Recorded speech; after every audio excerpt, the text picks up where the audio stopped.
Hello and welcome back to Pentor Cars, Cornish car collectors. Now, if you're familiar with the channel, you'll know that just 2 weeks ago we featured this, our MG ZS180. Today's the turn of our MG ZR160, and it's part of a 4-part series of videos that we're putting out about MG cars of the 2000s. So still to come are our MG F Trophy 160 and the big dog, the MG ZT260 V8, both of which we'll do over the next couple of months. So if you want to see those videos, please do subscribe to the channel and we'll notify you when they come up. But back to this. 18 years ago, if you wanted to look cool for, well, not a lot of money, you bought one of these. And during their 4-year production run, over 82,300 people did just that. You see, in 2001, pictures of MG Rover's new performance range started to emerge. And by March that year, the cars were, well, they were ready to meet the public in the steel. All would wear the famous Octagon MG badge, and they would go on show for the first time at the Geneva Motor Show of 2001. Now, the timing was quite deliberate. Almost a year on from MG Rover's separation with BMW and coinciding with BMW's own launch of their new Mini.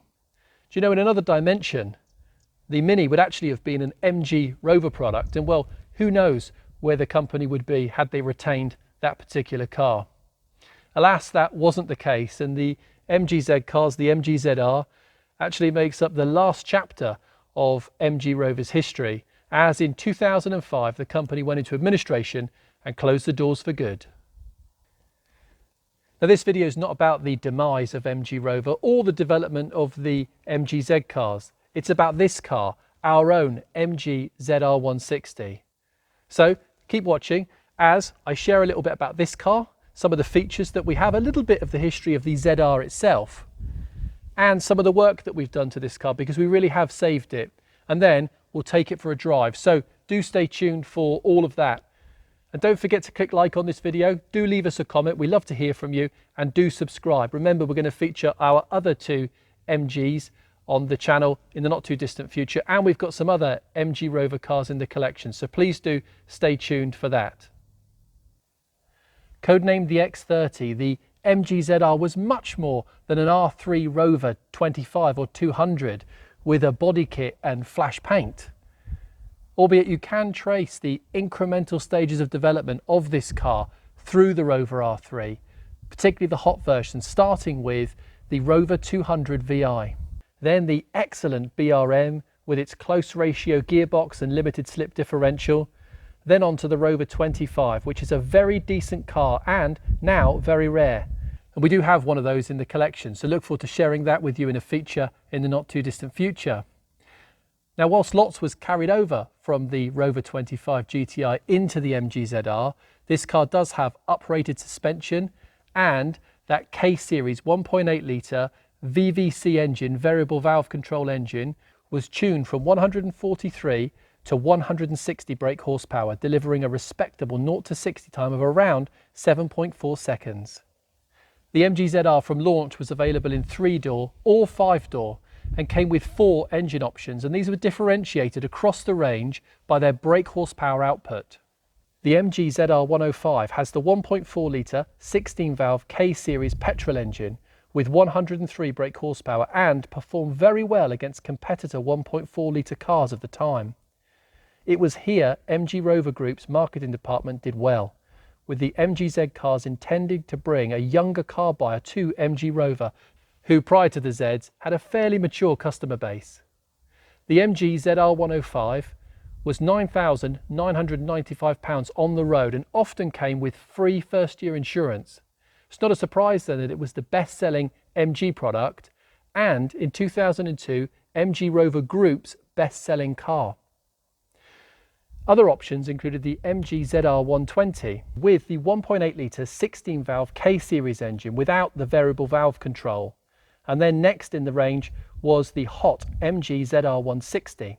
There was also an MG ZR TD turbo diesel, which only had 100 brake horsepower, but thanks to some low gearing could outperform the ZR160 between 30 and 50 miles per hour. It has the very reliable and frugal 2 litre diesel engine. Trim levels in the MG ZR range were pretty simple. Options were the standard ZR or ZR Plus, which came with electric front windows, electric sunroof, electric door mirrors and a few other driver comforts. It's hard to believe that opting for a standard ZR in 2001 landed you with manual windows in the front. Now both the ZR and the ZR Plus in 105, 120 and turbo diesel form all came with the 16-inch hairpin alloy wheels, and it was only the ZR160 that came as standard with the 17-inch multi-spoke straight alloy wheels.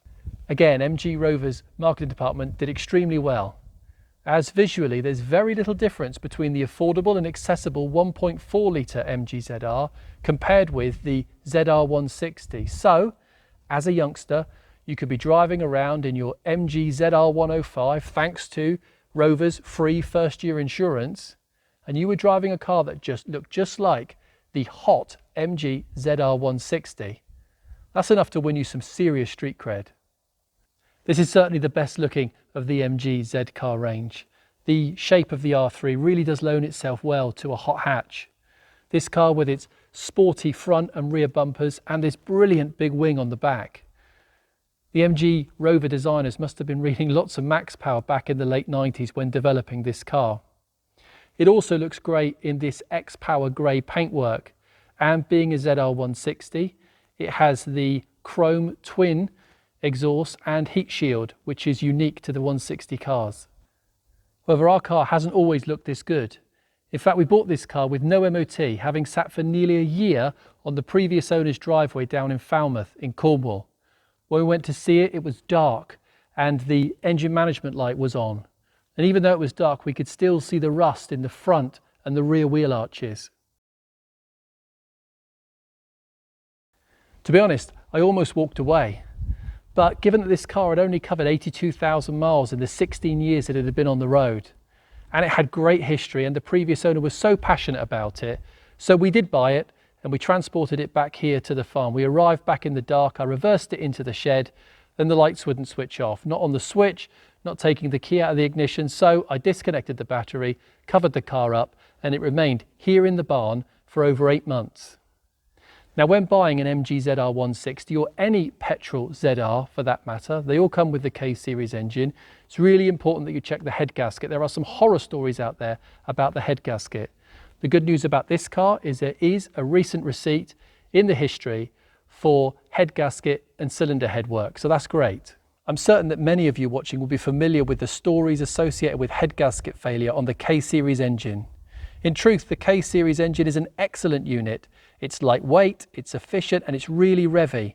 However, today the K-Series engine has been heavily tarnished by its reputation for fragility, and although there are many satisfied customers and the engine has found its way into lots of different cars, including the excellent Lotus Elise, once a reputation is established, it is hard to change. Now personally, I've never had an issue with a K-Series engine, as a well-maintained engine with regular oil change, the K-Series really does go on and on. We actually have 5 K-Series engines currently in the collection, so please don't be put off, just do your checks. So what have we done to get our MG ZR160 up to this standard? Well, when it emerged from the barn in April this year, the first thing we had to do was deal with the brakes and those pesky electrics. And it turns out that someone had been amongst the electrics before. It took several hours with an auto electrician, but headlights and rear lights were restored. Then we purchased 2 wings and it was off to MK Body Shop in Plymouth for some much needed cosmetic treatment to all 4 arches.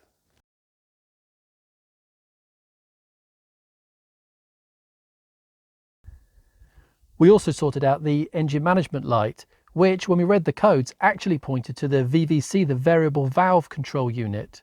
Now the car had been sat up for so long that, well, we switched the light off and we drove it around a bit and the lights never come back on, which is great. The car then went in for its MOT and passed with flying colours. A decent clean was then required, and I'm sure you will agree, this light restoration and recommissioning of the ZR has turned out very nicely indeed. I got one final job to do on the MG ZR, and that's that the driver's window and the remote central locking aren't working. In fact, I daren't lock the car at the moment through risk of being locked out completely. There's a fairly common fault with MG ZRs produced after August 2004, and it relates to the body control module being fitted with Pectron relays that fail over time. Replacement relays are really cheap, but getting to the body control module is a bit fiddly, particularly if your car has air conditioning. That's a job for another day. But sat here inside this MG ZR in these brilliant half leather Monaco sports seats trimmed with the grey leather inserts, it really complements the XPower Grey exterior. They're very comfortable and they hold you in when throwing this car into a few corners, which it absolutely loves. Looking at the dashboard, well, it does look a bit dated, as it did back in 2001 when launched. But I do like this chunky 3-spoke steering wheel and the silver carbon fibre type dash trims. You'll see this car is also fitted with a Kenwood stereo. Now, whilst this may not be the original from 2003, the MG Z cars did indeed come with Kenwood stereos as standard. And this was a result of the MG Rover Group's Project Drive, which was an initiative launched shortly after BMW departed and intended to save costs by removing equipment from cars and by changing specification in trim. In simple terms, a Kenwood stereo is far cheaper than MG Rover developing their own bespoke stereo for the MG ZR. So Kenwoods, which were all the rage back then, were installed in the Z cars. And well, as I've said before, I quite like it.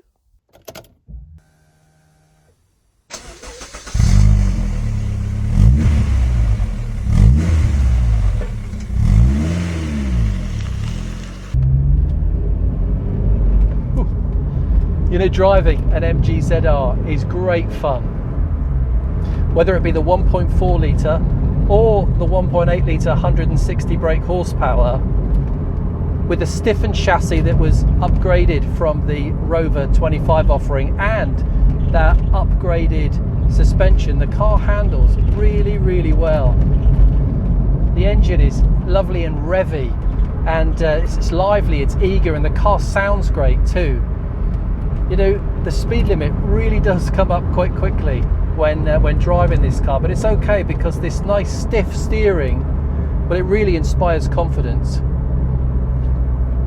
And with this revvy engine and this low ratio gearbox, you've always got enough revs, enough power on these B roads and around town. Albeit on the motorway at 70 miles an hour, the engine's right up on the revs, so it does affect fuel economy if you're taking it on a bit of a run, but great fun.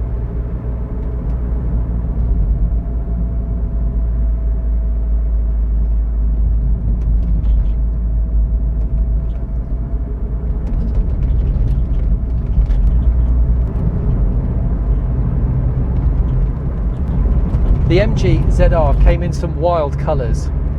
Firstly, the trophy colours that were carried across from the MGF Trophy 160, and then the pearlescent flip paint finishes of the limited edition monogram cars. And these colours combined with the aggressive body kit, the big wheels, the sporty interiors, it's clear to me how this ZR just really hit the spot at the time. And it propelled itself to the very top of the best-selling hot hatches in the hotly contested UK market. But forget the offerings from Ford, from Renault Sport, from Honda, from Peugeot, arguably all of whom made better hot hatches. Driving this MG ZR today, I can really understand why it did so well, and well, I wouldn't swap.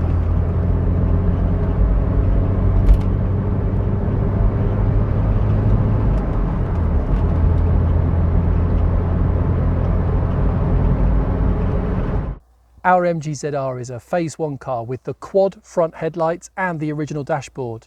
And in 2004, the ZR and the ZS and the ZT were all really starting to show their age. So with very little money, MG Rover carried out a facelift on the range.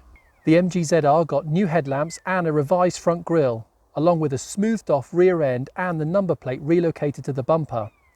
Inside, the ZR received a new centre console with some buttons relocated and new white dials. This was a clever upgrade as it used the existing dashboard moulding, which kept costs down for the struggling MG Rover. Production of the MG ZR ceased in April 2005, as it did for all MG Rover cars. as the company went into administration. In the end, even the success of the MG Z cars couldn't save the ill-fated MG Rover group. The MG ZR really is a cool little car. There are lots of people out there who hold great affection for the ZR, as for many it was their first ever hot hatch. And as that generation of people, those that really craved for this car when new and coveted it back in the early 2000s, as they get older and start to get a bit more disposable income, don't be surprised when prices for these cars start to rise. The supply of decent ZRs right now is in steep decline and demand is starting to grow, so I believe this really is a car to watch for the future. This is a very usable, great fun modern classic car, and I've really enjoyed buying it into the Pentor Cars collection. I hope that you've enjoyed me sharing a little bit about this car with you here on the video. The sun's been a bit of a pain today, but we've persevered. You'll see me with sunglasses on and off during this video. I apologise for that. But as I say, really have enjoyed sharing this car with you. If you haven't already, please do subscribe to the channel. Lots more MG Rover content to come, as well as many other vehicles. And do click like on this video and do leave us a comment. That's it from me. Thanks so much for joining me here at Pentor Cars Cornish Car Collectors. We'll see you again very soon. Bye for now. Bye-bye.